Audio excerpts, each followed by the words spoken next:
जय श्री महाकाल। आप सभी का स्वागत है हमारे YouTube चैनल में। तो चैनल को सब्सक्राइब करिए और हमारे चैनल को फटाफट से सब्सक्राइब कर लीजिए। और आज हम आप सभी के लिए तत्काल शत्रु उच्चाटन के बारे में बताने के लिए आए हैं कि तत्काल शत्रु उच्चाटन किस प्रकार से कर सकते हैं। अगर शत्रु बार बार आपको परेशान कर रहा है, आपको चैन से रहने नहीं देता है, तो इस परिस्थिति में आप शत्रु का उच्चाटन तत्क्षण कर सकते हैं और कुछ ही घंटों में इसका असर महसूस होने लगता है, दिखने वाला होता है इसका प्रभाव। तो शत्रु किस प्रकार से होते हैं तत्काल, ये आपको 3 से 4 दिनों में, 3 दिनों के अंदर अंदर ये अपना प्रभाव दिखाने, दूसरा और तीसरे दिन आपको इसका प्रभाव दिखने वाला होता है। जैसे आप प्रयोग करेंगे, जैसे बताए जाएंगे, उस प्रकार से अगर आप प्रयोग करते हो तो ठीक दूसरे और तीसरे दिन इसका प्रभाव दिखना आरंभ हो जाता है। और उस शत्रु के वह हमेशा अकेला महसूस करेगा कि अकेला महसूस मतलब कि अकेला रहें। दूसरा, उनके कार्य सभी विफल होते चले जाएंगे और मन में कहीं ना कहीं एक अशांति सी रहती रहेगी, चैन कभी भी उनको नहीं मिलेगा। तो ये उच्चाटन के लक्षण होते हैं। तो ये शत्रु के ऊपर करना किस प्रकार से है वो मैं बता देता हूं आपको। सबसे पहले इसको आपको कौवे जो होते हैं, काले वाले कौवे, उसको उसके पंख लाने हैं आपको, और शमशान की जो जलाने के बाद जो वस्त्र बचते हैं उस वस्त्र को लेना है। और दूसरा कि आपको हड़ताल एक वस्तु आती है, आप पंसारी की दुकान में जाओगे, गोदंती और हड़ताल, ये आपको बाजार से खरीद लेना है और उसे एक दूसरे में मिक्स कर देना है। और चिता की थोड़ी सी भस्म संभव हो तो, अगर नहीं संभव है तो केवल यही दोनों लगेंगे। और इसे आपको काले धतूरे होते हैं, काले धतूरे के रस में मिलाकर आपको उसके ऊपर एक यंत्र तैयार करना है और जिस जगह अमुक शब्द आया है उस जगह उस शत्रु का नाम लिख देना है। और नाम लिखने के बाद उसे आपको किसी भी बट वृक्ष का पेड़ हो, उसे आपको उस तने में लगा देना है।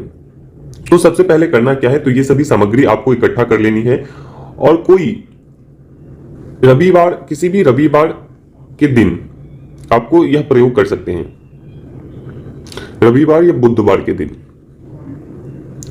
और इसे आपको किसी भी कोरे कागज पर तैयार करना है और तैयार करने के बाद एक सफेद कागज लेना है और उसे कौवे के पंख के जो कलम होते हैं उससे आपको लिखना है। उससे पहले आपको हड़ताल और चिता की थोड़ी सी भस्म और गोदंती मिक्स करके आपको सफेद कागज पर उतार लेनी है। उतारने के बाद आपको यंत्र जिस जगह पे अमुक शब्द आया है उस जगह पे आपको उस यंत्र के ऊपर लिखना है और लिखने के बाद उसे ठीक उल्टा करके लटका दीजिए बट वृक्ष के ऊपर। और देखोगे कि अब तीसरे दिन वह शत्रु आपके रास्ते से हट गया है। दूसरे और तीसरे दिन आपको महसूस हो जाएगा कि आपका जो शत्रु है वो आपसे हट गया है। वो स्वयं ही सोच में पड़ जाएगा कि मेरे साथ ये क्या हो रहा है। तो ये जो मैंने तरीके बताए हैं वो जनहित के लिए, ऐसा नहीं है कि कोई भी व्यक्ति आए और ये तंत्र कर ले और शत्रु का मर्दन हो जाएगा, शत्रु ये हो जाएगा। तो ऐसा गलत सोचना नहीं है, ये जन कल्याण के लिए इस प्रकार की तरीके होते हैं।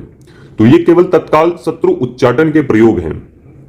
अगर आपकी शत्रु बहुत ही परेशान कर रहा है, आपके बार बार आपको तंग करता है किसी चीज के लिए, किसी भी वस्तु के लिए, तो उस परिस्थिति में आप तत्काल शत्रु उच्चाटन प्रयोग कर सकते हैं, लेकिन उचित कार्यों के लिए, अनुचित कार्य के लिए नहीं। तो यंत्र मैं आपको स्क्रीन पे दे दूंगा, आप देख सकते हैं और उस हिसाब से आपको उस यंत्र को बना लेना है और उस तरीके से प्रयोग करना है। समय आपको कभी भी अगर संभव हो तो रात्रि में करें, संभव ना हो तो शाम में करें। यह खतरनाक तंत्र प्रयोग है, खतरनाक शत्रु उच्चाटन प्रयोग है, बहुत ही ताकतवर है। जब आप करते हो शत्रु के हर एक कार्य असफल होते चले जाएंगे। उनके मन में बहुत अशांति होगी, आपके शत्रुओं के मन में। वो कहीं भी एक जगह टिक के नहीं रह सकता है। एक जगह बैठ नहीं सकता वो। तो उच्चाटन प्रयोग में ऐसा अनुभव होते हैं, ऐसा होता है उनके साथ। उच्चाटन प्रयोग ऐसा देखा जाता है कई मामलों में कि जब उच्चाटन प्रयोग किसी शत्रु के ऊपर हो जाता है तो वो शत्रु बहुत परेशान हो जाता है, यहां तक कि उनकी जीवन लीला समाप्त करने तक की नौबत आ जाती है। तो ऐसे देखा जाता है। ये बहुत ही खतरनाक प्रयोग है और जो व्यक्ति करेंगे वो सोच समझकर ही करें। अगर आप चाहते हैं उसी चीज को कि वो शत्रु ज्यादा परेशान ना हो, तो जो आपने उस वट वृक्ष में जो यंत्र लटकाया था उसे पुनः किसी भी रविवार या बुधवार के दिन उसे उतार लेना है उसी पेड़ के तने से या डाली से।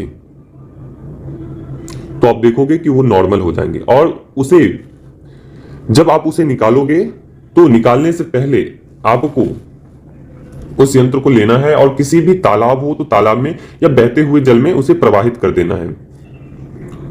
तो शत्रु के जो मन में जिस प्रकार से वो परेशान होता था वो परेशान नहीं होगा, फिर वो नॉर्मल रूप से वो अपना कार्य करना आरंभ कर देगा।